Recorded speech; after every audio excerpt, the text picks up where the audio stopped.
Un placer poder saludarles por esta vía. Quien les habla, el licenciado Omar González. Hoy estaremos profundizando en los contenidos de la unidad curricular Psicología Familiar, específicamente de la unidad número 2. Un placer poder interactuar con ustedes a través de este medio.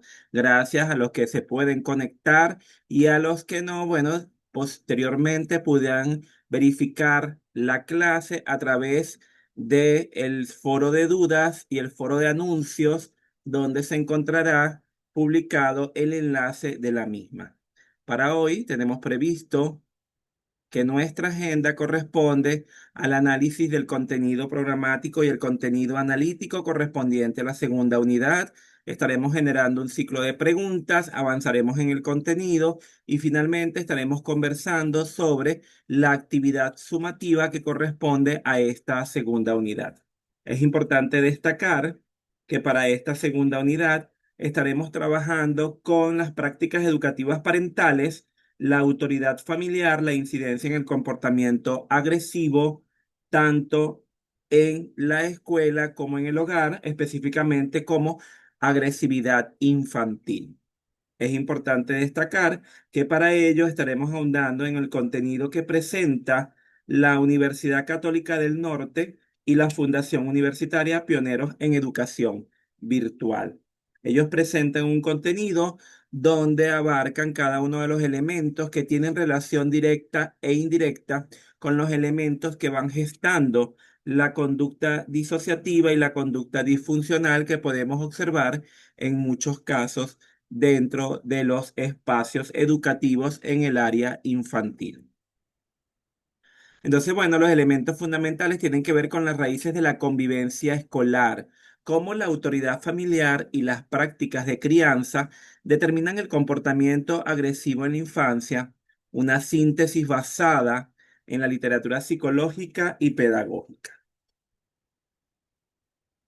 Para ello es importante destacar que en las últimas décadas el tema de la autoridad familiar y su incidencia en el comportamiento de niños en diferentes contextos ha tenido un interés particular en algunas disciplinas como la psicología, la sociología y por supuesto la pedagogía. Los estudios del tema coinciden en que la familia es el contexto de crianza más importante en los primeros años de existencia, donde los niños adquieren las primeras habilidades, hábitos y conductas necesarias para la vida. Los adultos significativos que acompañan el proceso de crecimiento y desarrollo de niños juegan un papel importante, sobre todo si se tiene en cuenta que los padres son la fuente primaria de adquisición de pautas y valores. Sobre su área de autoridad en familia, relación con los comportamientos agresivos, son ilustrativos los trabajos de diferentes autores que han venido investigando, profundizando y ahondando en cómo es el desarrollo de las conductas que se observan en los espacios educativos, partiendo de la observación de cómo son las conductas y las relaciones parentales en el hogar.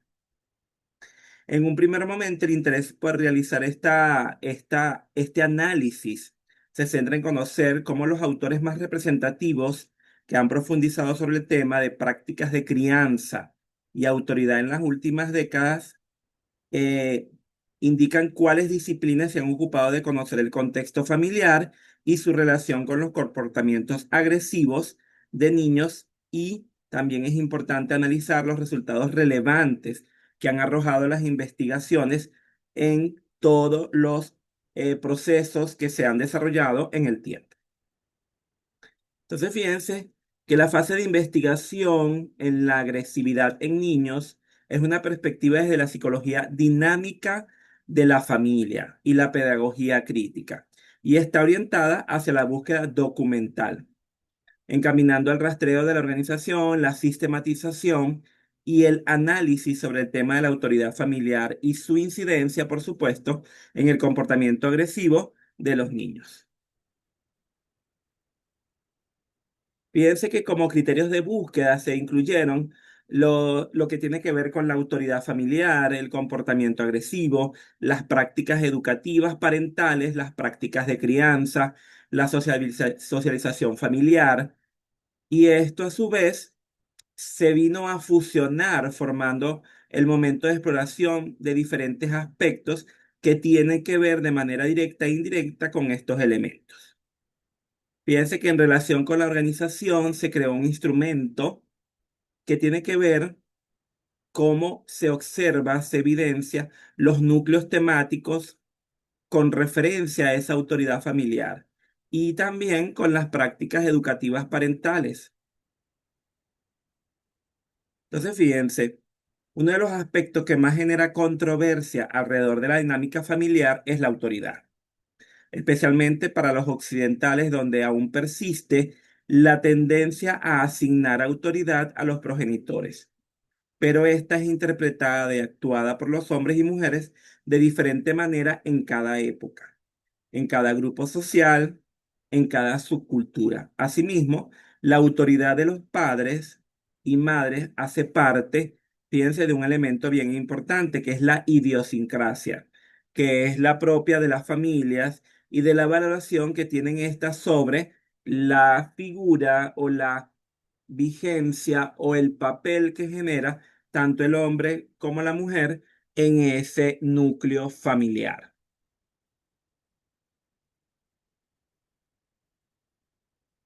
Entonces, fíjense, los autores sugieren adentrarse en las representaciones y las prácticas de los padres de hoy. Asimismo, también es necesario entender sus conflictos, sus continuidades, sus rupturas, sus fisuras en las actividades que realizan como figura parental, tanto en el presente como en el pasado.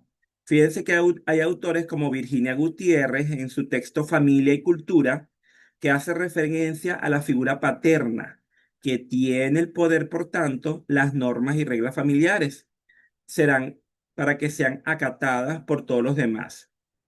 Por otro lado, en los estilos de autoridad, autores como López señalan que encuentran que los estudios más representativos tiene que ver con los padres hacia los hijos en diferentes edades y por supuesto en diferentes clases sociales, llegando a coincidir que hay tres estilos de control parental. Por una parte está el autoritario, por otra parte está el permisivo y por otra parte está el democrático o autoritario. Sobre este mismo tema, fíjense que cuanto más empleo se hacen los padres de la afirmación de poder, menos interiorización tienen los niños, que puede ser normal, duradera, relativa al comportamiento prosocial, pero también es importante destacar que los efectos perjudiciales de la afirmación de poder surgen principalmente cuando se abusa de ella. Un grado menor de afirmación de poder parte de la mayoría de las técnicas disciplinarias de los padres y no parece tener un impacto negativo. Fíjense que los niños que suelen categorizarse como disruptivos por los autores señalan que provienen de hogares problemáticos, hogares disfuncionales, pero una vez más se debe hacer constar que hoy en día, y debido a la excesiva permisividad de ciertas familias, los niños son cada vez más consentidos y quedan alejados de hacer ningún esfuerzo por conseguir aquello que desean alcanzar. Entonces, fíjense que esos elementos traen como consecuencia que haya disfuncionalidad en el entorno familiar. Por otra parte, también es importante destacar trabajos como los realizados por Nardón y Rocci, que mencionan 6 modelos que tienen estrecha relación con las características que adopte la autoridad. Un primer modelo llamado hiperprotector tiene que verificarse y tiene que ver con un elemento que es los adultos que sustituyen continuamente a los niños, hacen su vida más fácil, intentan eliminar todas las dificultades hasta intervenir directamente haciendo las cosas en su lugar. Otro modelo es el llamado democrático permisivo. Se caracteriza por la ausencia de jerarquía Y el tercer modelo hace referencia al sacrificante, refiriéndose a que la visión de mundo es el sacrificio, busca aceptación de los demás y su objetivo es mantener estable la relación. Por otra parte, otro modelo es el intermitente. Este se caracteriza por el cambio constante en las interacciones familiares, generando ambivalencia con respecto a un modelo. Y luego propone el modelo llamado delegante, cuya característica se centra en la delegación del acompañamiento en la crianza a otros parientes. Y finalmente presenta el modelo autoritario, que se caracteriza porque los padres ejercen poder sobre los hijos sin ninguna resistencia por parte de estos. Dichos progenitores continuamente reprimen los gustos de sus hijos. Con frecuencia los animan en la adquisición en habilidades para alcanzar el éxito y los alientan para el buen desempeño académico. Entonces, fíjense que con referencia a esto, autores como Bernal señalan que con su autoridad controladora de la conducta del niño, mediante la exigencia plasmada en normas, si se trata de los padres severos o medianamente la sobreprotección, si se trata de padres excesivamente afectuosos, forman parte del super yo. Los criterios de los adultos penetran en el interior del niño, produciendo entonces ansiedad y culpa cuando se genera la transgresión. Fíjense que dicho contraste de los extremos del autoritarismo y de la permisividad se percibe como un defecto de la práctica parental. Y esto consiste en no compaginar la exigencia establecida con normas razonables, con el cuidado cálido de las personas. Estos estilos de socialización basados en acciones autoritarias marcan de manera contundente la dinámica familiar, con el cumplimiento de normas dejando a un lado el afecto y la calidez de las relaciones, más aún si son niñas o niños. Por otro lado, fíjense que destaca que las familias que orientan sus relaciones en torno al afecto, evitando ejercer acciones que promueven la disciplina y la autoridad democrática, logran un ambiente permisivo que no conviene para la educación de los niños. Y autores como por ejemplo Esteves señalan que es posible que los problemas de comunicación con el padre y la madre, como principales figuras de autoridad informal, influyan en el desarrollo de una actitud negativa, hacia por supuesto otras figuras de autoridad formal como la policía y los profesores, y que esta actitud incida a su vez en la conducta violenta que ellos van a desarrollar en otros espacios.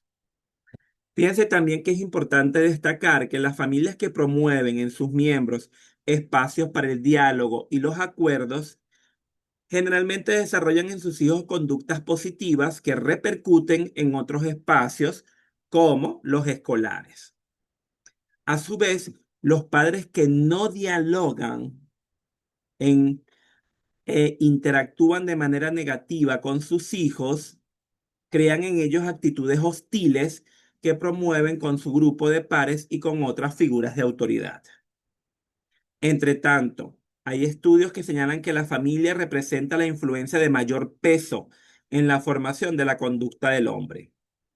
Otros estudios, para efectos generales, señalan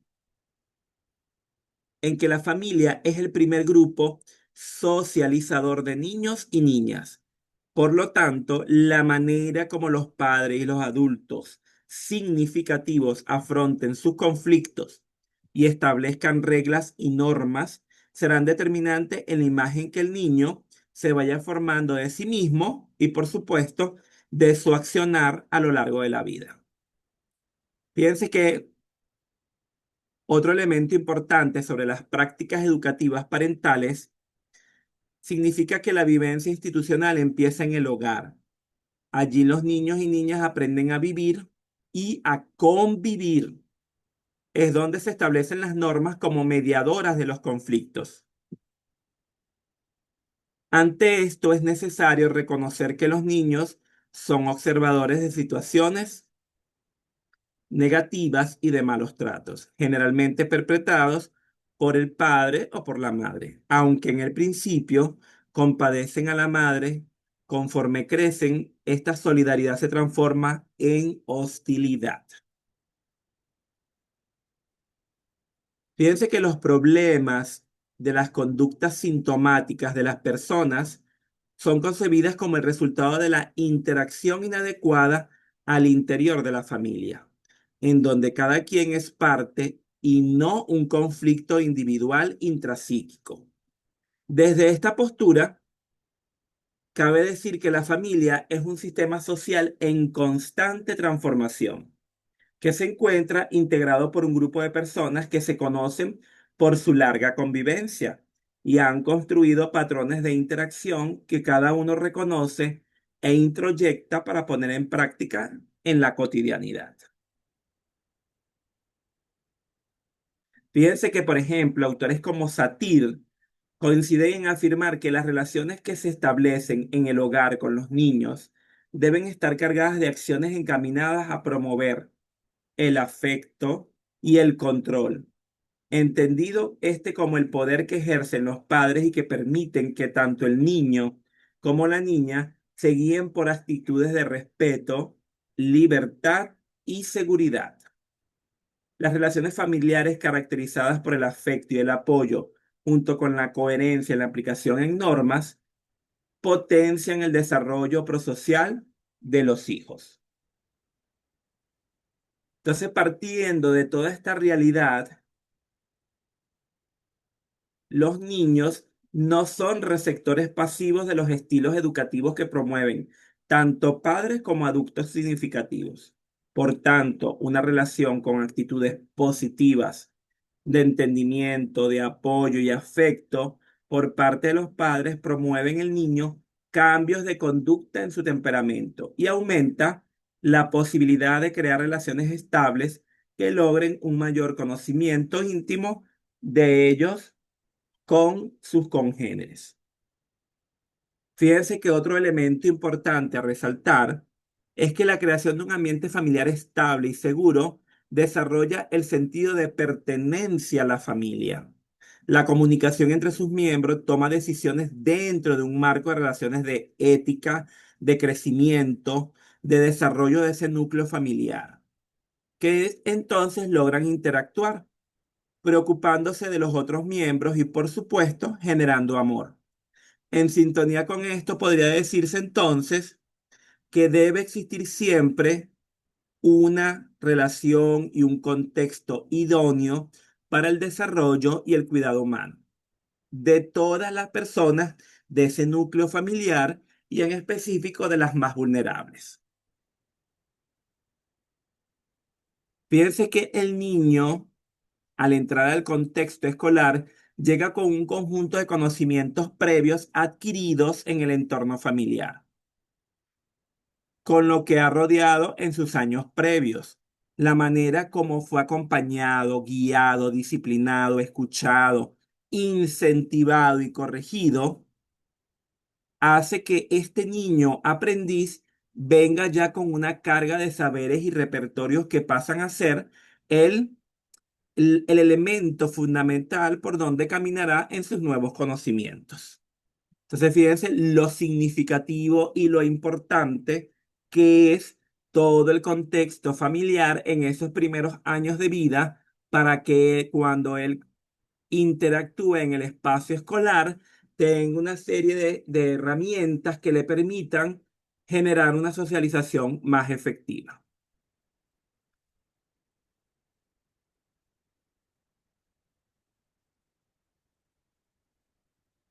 Entonces, fíjense que todos estos elementos tienen que ver en primera instancia con ese ecosistema de influencia, con ese entorno familiar que en algunos casos puede ser violento, con un modelo internalizado, con una respuesta escolar que por consiguiente suele ser agresiva. Otro elemento importante,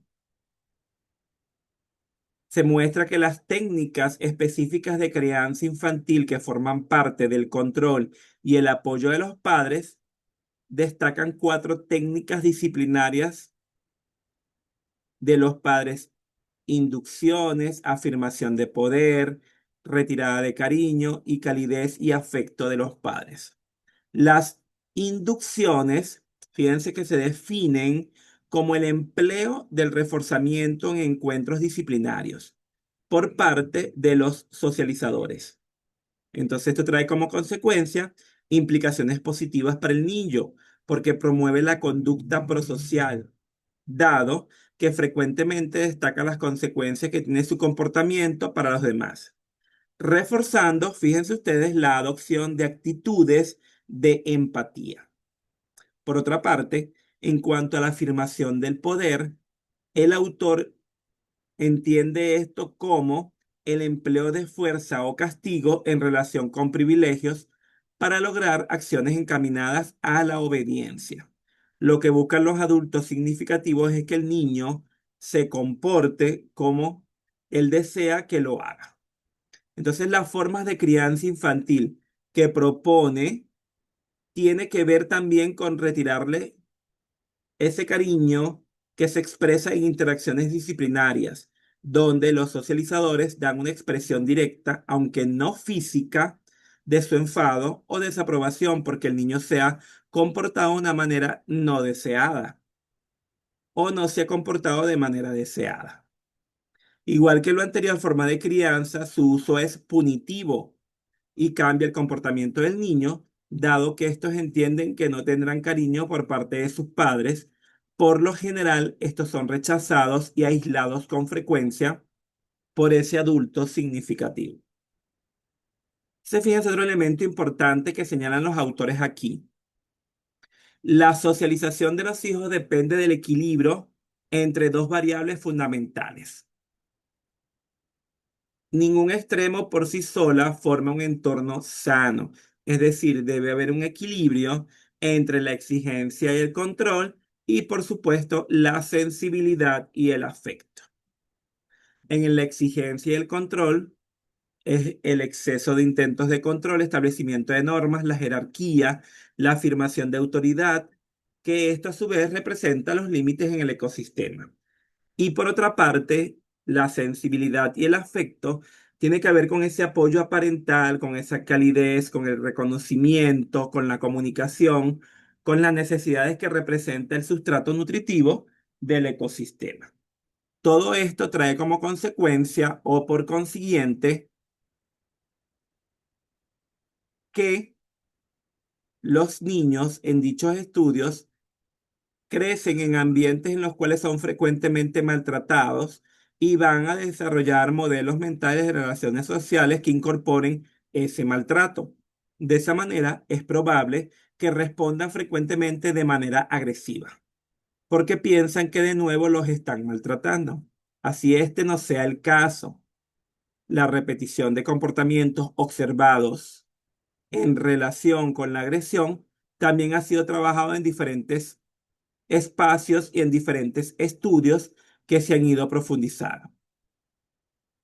Entonces, fíjense que el empleo de una disciplina inadecuada potencia que el niño emplee la agresividad como un medio relacional con otras personas. No debe olvidarse que la agresividad es una forma de interacción aprendida. Por lo tanto, los comportamientos educativos de los padres en los que se ha comprobado esa relación son el rechazo a la frialdad, a la indiferencia, la disciplina basada en el castigo físico, unido a reacciones no razonadas y extrañas o impulsivas. El uso de una disciplina asistemática o inconsistente y la falta de refuerzo de las conductas prosociales. Entonces, bien que sobre este punto es necesario comprender que tanto las concepciones y las creencias que padres y madres tienen respecto a las conductas agresivas de los niños, como la educación asociada a las normas y la disciplina, influyen fuertemente en la repetición futura de este tipo de conductas. Entonces, fíjense que se ha constatado que los niños que viven en situación de precariedad se ven afectados en mayor proporción que los niños de clases más favorecidas. por diversas manifestaciones de violencia ejercida en hogares y en escuelas. Fíjense que el desarrollo de la conducta violenta está determinado por múltiples elementos determinantes. Otro elemento importante a destacar,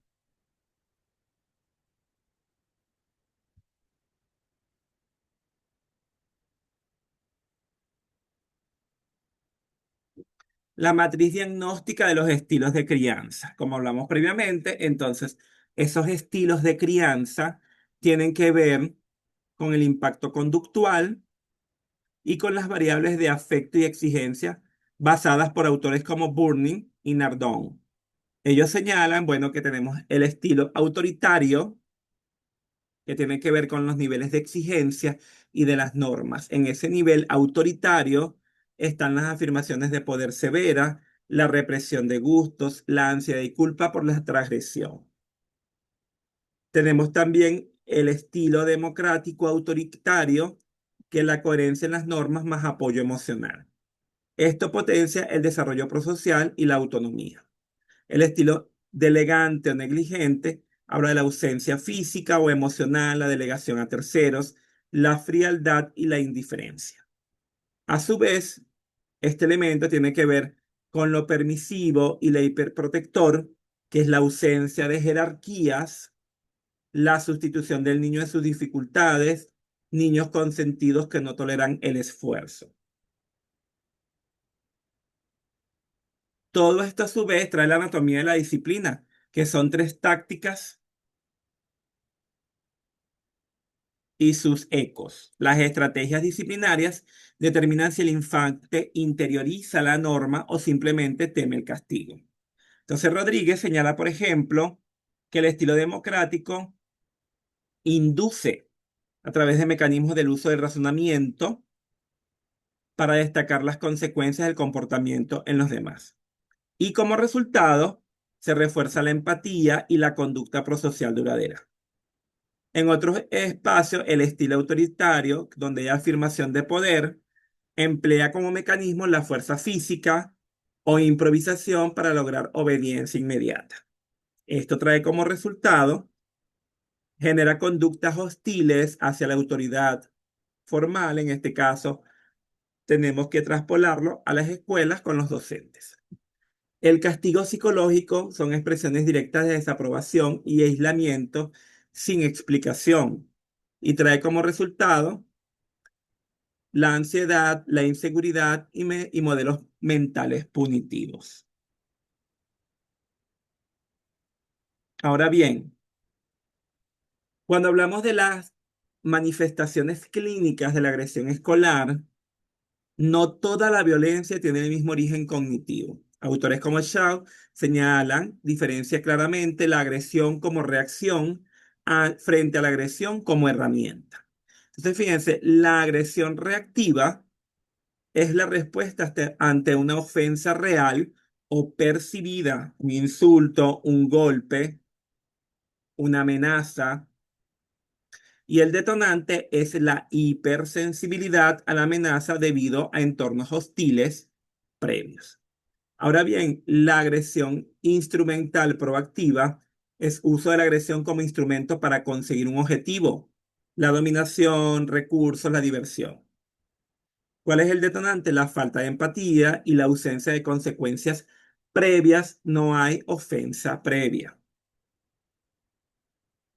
Ahora bien, mapeando la causa y el efecto del origen de la violencia, fíjense que los desequilibrios en el ecosistema familiar alimentan tipos específicos de agresión en las aulas. El niño percibe el mundo como una amenaza constante y responde violentamente por defensa anticipada. Entonces, fíjense, el maltrato infantil es un estilo autoritario y severo, genera una agresión reactiva. La permisividad exagerada, por otra parte, en un estilo democrático permisivo, donde no hay equilibrio, no hay un punto medio, trae como consecuencia una agresión instrumental. El niño no ha interiorizado los límites ni ha aprendido a esforzarse usando, por consiguiente, la intimidación para obtener lo que desea. Otro elemento que tenemos que tener claro que como paliativo o como estrategia tenemos el modelo de crianza democrática. Las relaciones se deben caracterizar por el afecto mutuo, combinadas con la coherencia en la aplicación de normas que van a ser entonces el antídoto contra la agresión infantil. Primero, debe haber bidireccionalidad. Los actos de los padres influyen en los hijos y los hijos influyen en los actos de los padres. La promoción de la empatía es mostrar efectivamente al niño cómo sus acciones van a beneficiar el desarrollo, el desenvolvimiento y las consecuencias que se generan. Debe haber entonces un cuidado cálido, que es la promoción activa de la seguridad emocional y la autoestima, y debe existir normas razonables con límites claros que no anulan la libertad del niño, pero exigen responsabilidad ante sus actos. Entonces, fíjense que hay una corresponsabilidad entonces de la escuela a la familia y, por supuesto, esto genera que haya estrategias de afrontamiento positivo. La familia es la prevención primaria con estilos inductivos, comunicación funcional, modelo de afecto y de norma. Y la escuela es la detección temprana y la intervención en crisis, refuerzo de interacciones prosociales con sus pares. Bien. Hacia una crianza verdaderamente humanizada. La solución a a los comportamientos disruptivos no reside en retornar al castigo físico, ni en ceder ante la hiperprotección. Entonces, debe autoridad sin miedo, el poder legítimo, sensibilidad con límites, intervención temprana. Amar a un niño también significa enseñarle el peso y la responsabilidad de sus actos, modificar los patrones de interacción en caso de que se solidifiquen en la escuela. Fíjense que la familia representa la influencia de mayor peso en la formación a posteriori de la conducta. Bien, tenemos entonces que revisar cuál es la actividad sumativa que tenemos prevista para esta segunda unidad en la que ustedes tienen que realizar o generar un estudio de caso, ¿verdad? Entonces allí están cada una de las pautas con las cuales tenemos que trabajar, cómo se va a desarrollar, verifiquen los requerimientos que tienen planteados en la rúbrica, los criterios a tomar en consideración, los elementos allí presentes.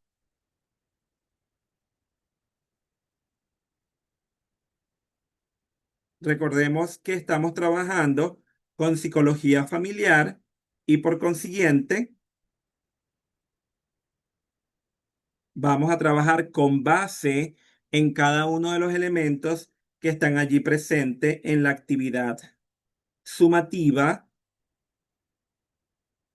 correspondiente a esa segunda unidad. Es importante destacar que tienen un caso clínico y ese caso clínico entonces tiene una serie de pautas de lo que tenemos que responder para poder realizar la actividad sumativa. Vamos a trabajar con un evaluador clínico sistémico, análisis de la crisis y sus estresores, cada uno de los elementos que se piden allí, cómo van a entregar el trabajo, los criterios de evaluación, la identificación, el análisis, la claridad del rol y cada uno de los elementos que están allí presentes. Cualquier duda, cualquier inconveniente que se presente, no duden en comunicarse a través del foro de dudas. Gracias por conectarse, gracias por estar allí. Nos seguimos encontrando en nuestras próximas clases en vivo. Feliz noche para todos. Un fraterno y caluroso saludo.